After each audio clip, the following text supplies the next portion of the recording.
317쪽에 아주 뭐 여긴 여백이 많고 그런데 딱 법률이 하나가 있고 시행규칙이 하나가 있어요.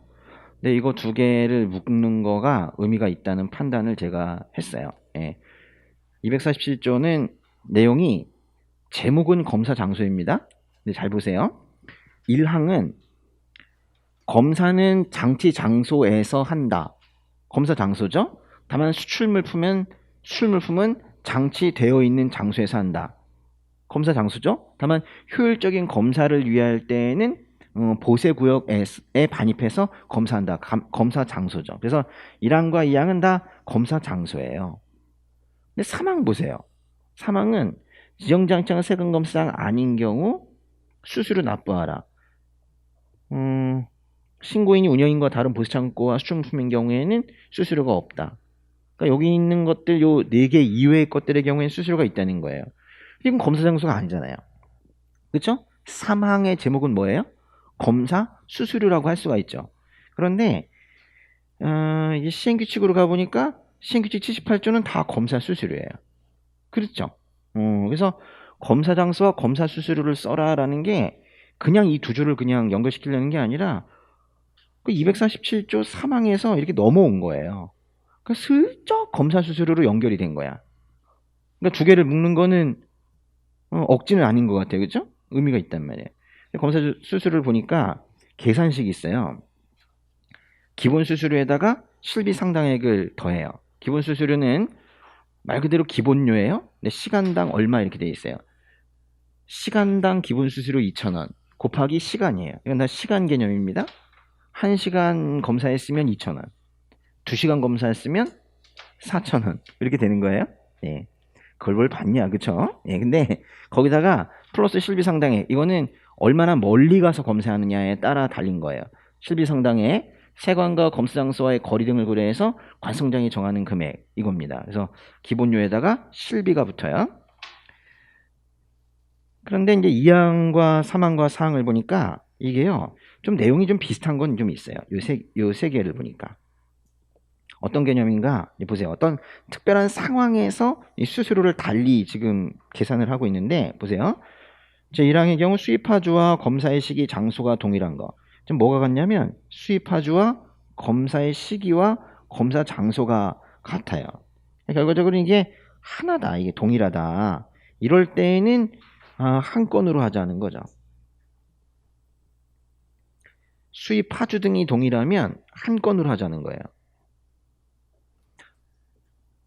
3번 검사 수수료를 납부하여야 하는 자가 관성장이 정하는 바에 따라 이를 따로 납부하는 경우에는 그 사실을 증명하는 증표를 수입신고서에 첨부해야 된다. 여기서 중요한 말은 뭐 같아요? 따로 납부했다는 거예요. 그러니까 검사 수수료를 따로 납부했다. 그러니까 우리가 그때 이제 검사할 때 이렇게 내는 게 아니라 따로 입금 같은 걸 했으면 저 수수료 다 냈습니다 라고 그 입금 증서, 입금 증표 그런 걸 가져오면 된다는 거예요. 그래서 여기서 중요한 말은 증표예요, 증표. 뭐 증명이란 말도 괜찮을 수 있죠, 그렇죠? 증명하는 증표니까. 네 번째, 전산 처리 설비를 이용하여 검사 수수료를 고지할 때, 즉 컴퓨터로 수수료 고지할 때에는 여러 건의 경우에 한 페이지에다가 쭉 프린트해가지고 주면 좋거든요. 그런 걸 이제 뭐라고 하냐면 일괄고지라고 그래요. 일괄고지. 여기도 별표. 이거 세 개입니다. 예, 이것도 뭐 다 쓸만한 그런 내용들이거든요. 요즘에 시행규칙도 막 내니까. 예. 그러면서 이제 그럼 이거 두 개를 쓰자 그랬는데 이러면서 우리가 이제 해야 되는 것은 이거에 대한 어떤 배점을 해봐야 돼요. 네. 그래서 제가 이제 한번 해본 겁니다. 배점을 해놓고 나니까 엄청 충격적이요. 저희 주관적인 배점이지만 거의 비슷할 거예요. 그 검사 장소에 많은 배점을 할 수가 없어요. 그냥 검사 수수료를 다 배점을 해야 되니까. 그래서 뭐 시행규칙의 그 문장 하나씩만 그 1점 1점 1점 하더라도 계산식 정도는 우리가 2점을 해야 되지 않느냐. 그리고 또 이 수수료 납부 대상 4개의 경우, 4가지의 경우에는 수수료가 없다. 이건 상당히 중요한 내용이니까요. 그거 이 정도 배점하고 나니까 남는 게 2점밖에 없어.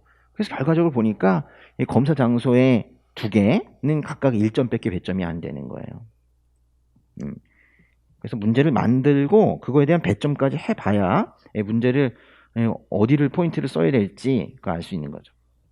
여기는 뭐 다 쓰면 됩니다. 근데 오히려 검사 장소가 2점밖에 안 돼요. 수수료가 8점. 수수료를 무시하지 말자. 그런 얘기. 또 원칙은 뭐예요? 원칙은 장치, 장소. 장치, 장소. 효율적 검사를 위한 장소는 어디예요? 보세, 구역. 그죠? 수수료 납부 대상은 일단 지정보세구역은 다 수수료 납부하지 않고 신고인이 운영인과 다른 경우에도 납부하지 않고 수출물품도 납부하지 않습니다. 사실 요 수수료 납부 대상이 크게 바뀌었어요. 수출물품의 경우에 검사 수수료가 없는데 옛날에는 그 기본료만 없고 그랬어요. 시행규칙에 있다가 법률로 넘어오면서 수출물품의 경우에는 아예 수수료가 없는 것으로 바뀌었어요.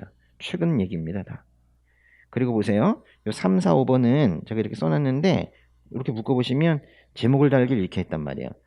동일 화주인 경우, 따로 납부한 경우, 전산조합을 이용하는 경우 어떤 특정한 상황에서는 이 계산식을 써놓고는 그 계산된 금액을 적용하는 방식이 다르다는 거예요. 동일화주일 때, 따로 납부했을 때, 전산처리 설비 이용했을 때. 그래서 이런 느낌이에요. 동일화주인 경우 여기 답은 뭐예요? 일건. 따로 납부한 경우에 증명. 전산처리 설비 이용하는 경우에 일괄구지. 그렇게 답이 나올 수 있잖아요. 그렇죠? 이것도 내용이 좋죠.